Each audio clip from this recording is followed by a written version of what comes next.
Do you think racism is a factor? Yeah, I do. I think that sometimes African Americans or even foreigners don't have the same chance that white people do sometimes, or Caucasian people, I should say. And I think that that's a problem. I think that it's a big problem that we have in society these days, and it's from generations way before me, and I feel as if it's still for generations to come. And I wish that we could change that, but as of right now, yeah, I think race plays a huge factor in it. How does personal support affect the opportunity divide? Well, I think that, some people don't have the personal support that others do. Like for me, my whole family lives in Covington, which is where I'm from, and so I have that huge, huge personal support. I'm right down the road from almost all of my family members. So without that support behind me, I don't know if I would be able to make it through this. But for some people, they don't have that. Some people don't even get along with their parents, but they still want to do better. They still want to, get a chance to do what they always dreamed about, and maybe being in the IT world or the corporate world is what they dreamed about and just never had the opportunity, and for them it may be harder to try to get through this experience without having that personal support, because it's a lot. I mean, and that's what we take this course for. It's there for us to learn and grow, but it's in such a short period of time. I mean, a year is really not that long. You have to learn everything in that year. So to not have that personal support could really affect somebody and not make them do good. When you succeed in this, you want to hear people say, you did it, go you. But some people don't have that, and I think if you do have that, then it pushes you more. So yeah, I think it definitely has an effect on it. In which ways do your family support you?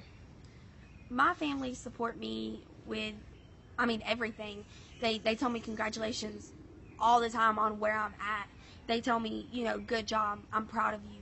Whether it be a phone call or, whether I just see them out of the blue or, some family event, they not once tell me discouraging words. It's always encouraging. Just out of the blue, they call me, and I know that they support me with that. So, even if it's just a simple, hey, how you doing? How's school?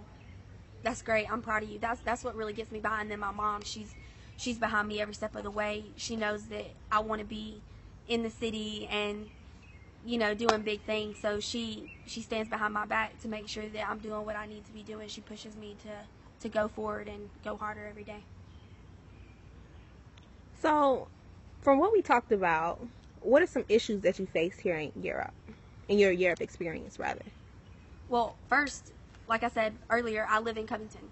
Covington's about 45 minutes east with no traffic.